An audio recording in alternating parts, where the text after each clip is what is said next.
Fix my bellows real quick.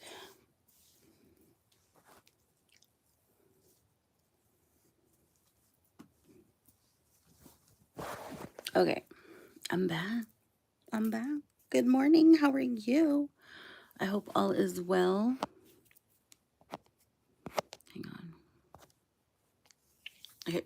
I hope all is well on your neck of the woods. Okay. I just wanted, and I don't know why I haven't said this before. This is like a huge deal here, and I don't know why I didn't say anything before. So I don't know. I just feel the need to say this because I feel like there's a lot of people out there that were probably like me in the beginning of this journey. Okay. Um, I didn't go to church. I didn't pray. Okay, I was praying. I did get that down. I've been praying every day for 4 or 5 years, 4 years straight. So that I have down. But going to church and stuff like that, I used to always feel out of place in church. Okay. And I used to feel like I didn't belong in there because the way we were taught with our religion growing up is, you follow the 10 Commandments, you follow everything in the Bible, or you're going to hell. Okay. That is basically, right, what we were taught. We were taught you follow everything the straight and narrow, or you're going to hell. Okay. Me, the way I am viewing it, the way I have changed or switched up in my journey, because I am a very religious, God fearing woman. I know I come off different, I'm not your typical Bible thumper, okay? But I've always believed in God, always. Even though I do the tarots and whatnot, I'd use it as a tool. I'm more of an energy reader. Um, I just, you know, I can read a room, okay? And that's just by the vibes that people give me, okay? Um, so I just use tarot as a tool. It's just changed my life, okay? For the better. So, and I was led to it. So, uh, I believe people say it's evil, whatever. Believe what you want. I don't care. I'm not here to talk you into it. It's what I like, okay? You don't have to like the same things I like. We can all agree to disagree, whatever. I'm not going to sit here and argue about tarot, okay? I'm just telling you what it's done for me, okay? Um, all right. So I was always taught that if um, if you lie, cheat, steal, whatever, you're gonna go to HELL, which is probably true. But if you make changes in your life and you change your attitude, like if you're over here preaching to somebody. This one time I was at a park, okay? I was at a park and we're sitting next to, it was a man, an older man, older woman, and a little girl, like a toddler, right? And I don't know who he was talking to, but he was preaching there loud enough to where we can hear. Okay, he made me so uncomfortable. We left after that because this man, he was talking about God, right? But he was spewing words of hate, and the look on his face looked demonic. But he was preaching, I guess, to us because there's nobody else there, and like just his vibe, and it just was like I got to get out of here because I had to get away from this because he was preaching the Bible and talking about God, but with words of like anger and hate, like so basically what he was doing was ass backwards. Okay, you can quote the Bible all you want, you can, but if you don't live by it and all you do is preach um the word because you know all the quotes or whatever, that doesn't make you more of a saved person or more of a religious person than me. Okay, I live it, I breathe it, I practice what I preach. Everything that I tell you, I live. I don't just talk shit and, say, oh yeah, don't, try to be balanced with your moods. That is a huge change that I made for myself. So everything that I'm telling you, how I'm doing it, that's literally how I've come this far. Okay. I don't just talk shit out my ass, and I don't judge people either. So when people were judging me because of things that I used to do back in the day, which I'm not there anymore, and I've already suffered my karma for, you know, why are you going to still be bringing stuff up from the past? People who live in the past, I mean, we don't live there. And that's a lot of things that we hold on to. That negative thinking, those negative thoughts or regrets of what we did in the past is what holds us back and holds us down. And we will carry that shit for a long time. How many times have you been to a family reunion and like there's like beefing, like two people are beefing, nobody knows why, but everybody just knows that they don't talk because of something that happened back in the 80s, like, and nobody even knows what it was. Nobody asked or anything like that, but they don't, because we're just holding on to something stupid when it's just pride and ego. You have to let that shit go, because then you can look, and look how awkward that is. Whenever you have like a family function, you can't invite somebody because, oh, it's either you invite this person or invite that person. That's so stupid. When my grandma was alive, like, she was the peacemaker, and I think I take a lot after her because that's how I am. I'm usually the middleman with disputes in the family, and this is just it's all stupid, okay? And yes, I'm passing judgment, because why are you going to hold on to beef from a long time ago that's irrelevant? It's in the past. Do you know how much of a better life you will live if y'all just squash it? Y'all are both wrong and just let bygones be bygones.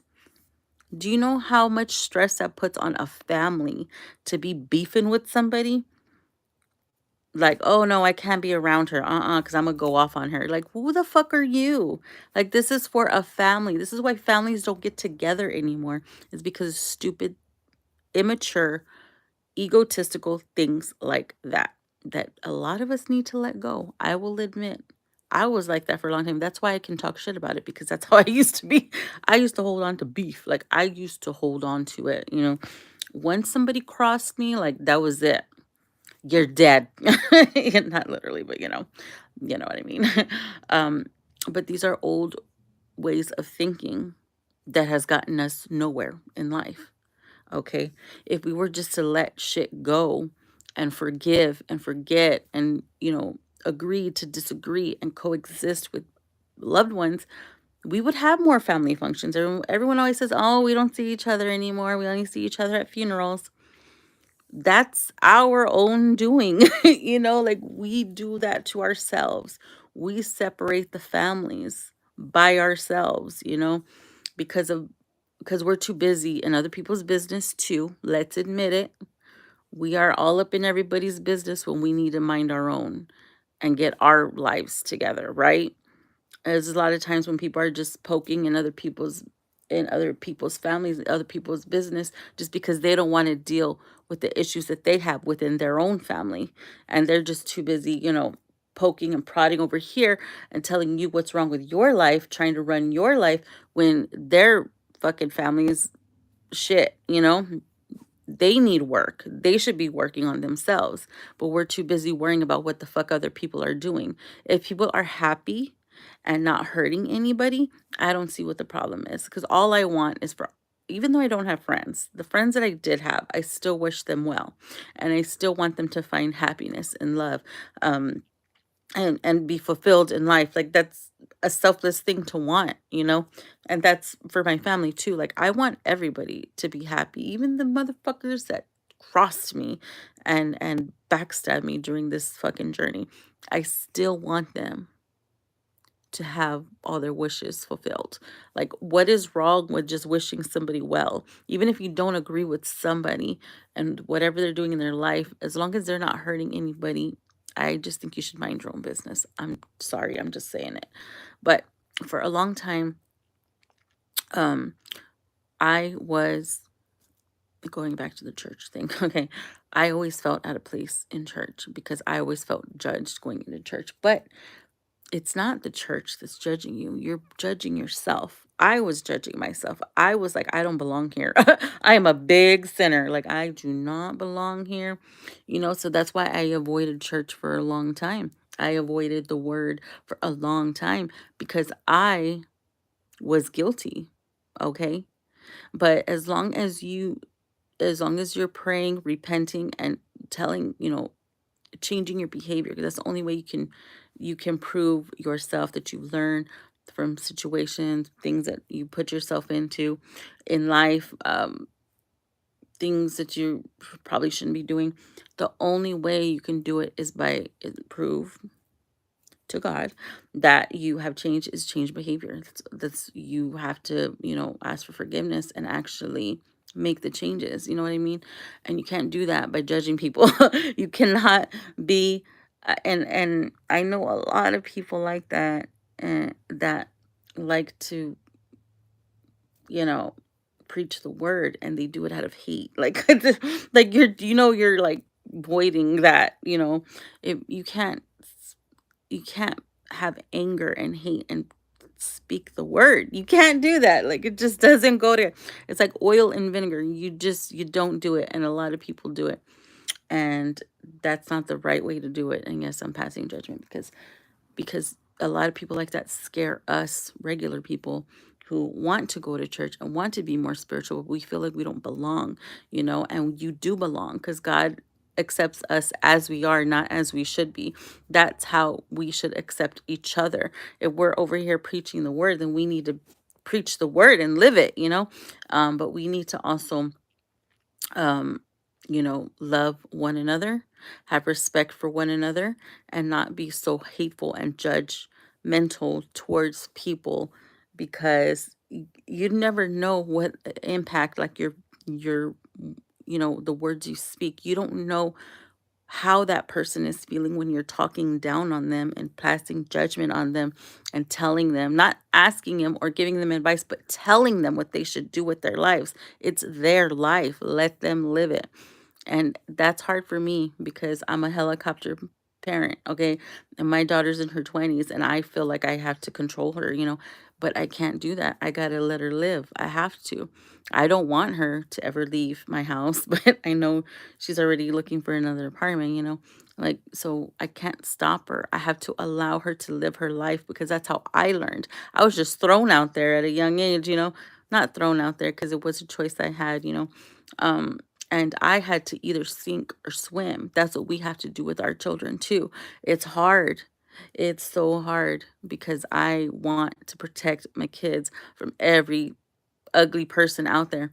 But that's how we learn, right? That's how we learn is by making mistakes and learning from our mistakes and changing our behavior so that we don't make the same mistake again.